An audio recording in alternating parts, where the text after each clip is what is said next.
ये दूसरी बाढ़ आई है, ये तेजी से आई है। तो जितनी पहली बाढ़ थी उससे ये वायरस ज़्यादा तेज चल रहा है, लेकिन अच्छी बात यह है कि उससे ज़्यादा रफ्तार से रिकवरी भी है और मृत्यु दर काफ़ी कम है। इसमें दो तीन फ़र्क है। पहली तो ये युवाओं में और बच्चों में भी थोड़ा दिखाई दे रहा है। उसके जो लक्षण हैं, पहले जैसे लक्षण थे, सांस चढ़ना, सूखा खांसी आना, बुखार आना, ये तो सब है ही, पर उसके साथ थोड़ा गंध जाना, स्वाद चला जाना, ये भी है। और लोग थोड़े भयभीत हुए। भयभीत होने की बिल्कुल ज़रूरत नहीं है। 80-90% लोगों में इसमें कोई भी लक्षण नहीं दिखाई देते हैं। ये म्यूटेशन जो बोलते हैं, घबराने की बात नहीं है। ये म्यूटेशन होते रहते हैं, जैसे हम कपड़े बदलते हैं वैसे वायरस भी अपना रंग बदल रहा है, और इसलिए बिल्कुल डरने की बात नहीं है। और ये वेव को हम पाल कर देंगे। वेव आती जाती है और ये वायरस आते जाते रहता है। तो यही अलग अलग लक्षण हैं और मेडिकली हमको सतर्क रहना चाहिए।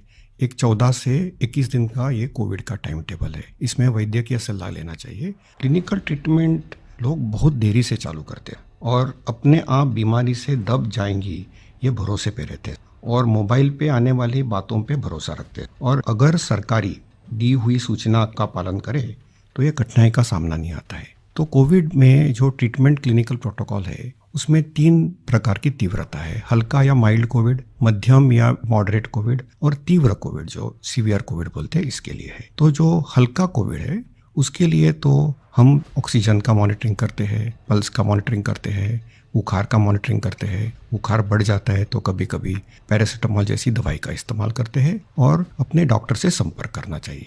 जो मॉडरेट कोविड होता है, मध्यम कोविड होता है या तीव्र कोविड होता है, तो वैद्यकीय अपने डॉक्टर के साथ संपर्क करना बहुत जरूरी है। सही और सस्ती दवाई अवेलेबल है जिसमें स्टीरॉयड जो है ये जान बचा सकती है। जो इनहेलर्स दे सकते हैं हम, टैबलेट दे सकते हैं हम, और उसके साथ ही प्राणवायु जो ऑक्सीजन है वो देना पड़ता है और इसके लिए छोटे छोटे इलाज है। लेकिन अक्सर क्या हो रहा है कि एक नई एक्सपेरिमेंटल दवाई है जिसका नाम है रेमडेसिविर। ये दवाई से एक चीज़ जरूर होती है कि अस्पताल में 2-3 दिन कम रहना पड़ता है और क्लिनिकल रिकवरी में थोड़ी सी उसकी एड होती है। ये भी दवाई कम काम करती है जब पहले 9-10 दिन में दी जाती है और ये 5 ही दिन लेनी पड़ती है। तो ये लोग जो दौड़ रहे हैं रेमडेसिविर के पीछे, ये बिल्कुल दौड़ना नहीं चाहिए। ये दवाई की थोड़ा काम है। जिनको ऑक्सीजन लगता है, प्राणवायु ऑक्सीजन लगता है, जो अस्पताल में भर्ती होते हैं और डॉक्टर जब बताते तभी लेना चाहिए। तो ये बहुत ज़रूरी है सब लोगों को समझना। हम प्राणायाम करेंगे, हमारे शरीर के जो लंग्स है उसको थोड़ा एक्सपांड करेंगे और जो हमारी खून पतली करने वाली जो इंजेक्शन आती है जिसको हम हिपैरिन बोलते हैं, ये छोटी छोटी दवाइयाँ देंगे तो 98% लोग सर ठीक हो जाते हैं। तो पॉजिटिव रहना बहुत ज़रूरी है। ट्रीटमेंट प्रोटोकॉल वैद्यकीय सलाह से लेना बहुत ज़रूरी है और ये जो महंगी महंगी दवाई है उसके पीछे दौड़ने की कोई ज़रूरत नहीं है सर। अपने पास अच्छे इलाज चालू है, प्राणवायु ऑक्सीजन है, वेंटिलेटर की भी सुविधा है, सब कुछ है सर। और कभी कभी ये दवाई यदि मिल जाती है तो योग्य लोगों में ही देनी चाहिए। तो इसके लिए बहुत भ्रम पैदा हुआ है और इसलिए ये स्पष्टीकरण देना चाहता हूँ सर कि अपने पास वर्ल्ड की सबसे बेस्ट ट्रीटमेंट अवेलेबल है। आप देखेंगे कि भारत में सबसे अच्छा रिकवरी रेट है। आप यदि कंपेयर करेंगे यूरोप के लिए, अमेरिका, वहीं से भी हमारे यहाँ के ट्रीटमेंट प्रोटोकॉल से मरीज ठीक हो रहे हैं सर। देखिए, जब कोरोना शुरू हुआ तो कश्मीर में जो सबसे पहला हॉस्पिटल डिजिग्नेट हुआ एज कोविड हॉस्पिटल वो हमारा सीडी हॉस्पिटल था जो मेडिकल कॉलेज के अंडर में आता है। तो उस टाइम एक खौफ का माहौल था, लोगों में तो था ही। वो समझते थे शायद कोविड का इन्फेक्शन किसी को हो जाता है तो एक डेथ सेंटेंस माना जाएगा ये। और ऐसे ही जो हमारे अस्पतालों में डॉक्टर साहिबान या पैरामेडिकल स्टाफ काम करते थे उनमें भी एक खौफ का माहौल था कि हम इन पेशेंट्स को कैसे फेस करेंगे, हमें इन्फेक्शन होने का खतरा तो नहीं है। लेकिन जो ही टाइम गुजरा हमने भी देखा कि अगर पूरी तरीके से हम जो प्रोटेक्टिव गियर पहने और एहतियाती तदाबीर जो है उन पे अमल करें तो हम भी सेफ रह सकते हैं और हमारा जो बाकी स्टाफ है वो भी सेफ रह सकता है। और आगे आगे जब भी हम देखते गए तो ये मरीज जो कुछ लोग बीमार थे, कुछ एसिम्प्टोमेटिक थे यानी कि उनमें कोई बीमारी के कोई लक्षण नहीं थे, हमने देखा कि करीब करीब 90-95% से ज्यादा जो मरीज हैं वो खुद विदाउट एनी मेडिकेशन भी ठीक हो जाते हैं।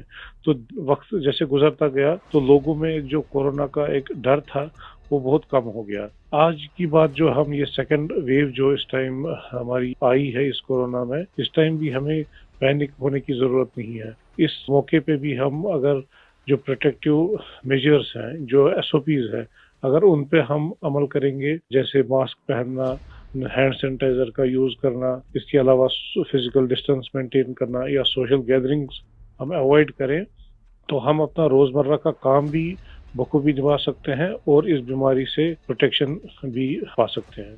जब कोरोना का इन्फेक्शन सामने आया, तब से आज तक हमारे पास अभी कोविड-19 के अगेंस्ट कोई इफेक्टिव ट्रीटमेंट अवेलेबल नहीं है। तो हम इस बीमारी को फाइट दो ही चीज़ों से कर सकते हैं। एक तो प्रोटेक्टिव मेजर, और हम पहले से ही कह रहे थे कि अगर कोई इफेक्टिव वैक्सीन हमारे पास आए तो वो हमें इस बीमारी से निजात दिला सकता है। और हमारे मुल्क में 2 वैक्सीन इस टाइम अवेलेबल है, कोवैक्सीन है, कोविशील्ड है, जो यहीं पे बना हुआ वैक्सीन है। और कंपनीज भी अपनी जो उन्होंने ट्रायल्स की हैं, तो उसमें भी देखा गया है कि इसकी एफिकेसी जो है वो 60% से ज़्यादा है।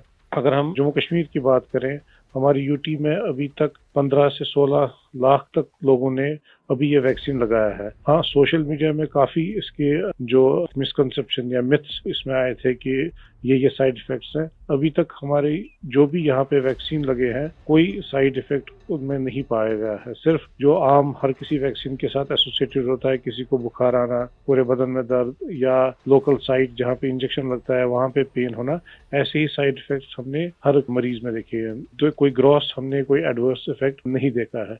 हाँ, और दूसरी बात, लोगों में ये भी आशंका थी कि कुछ लोग आफ्टर वैक्सीनेशन यानी वैक्सीन टीकाकरण के बाद पॉजिटिव हो गए।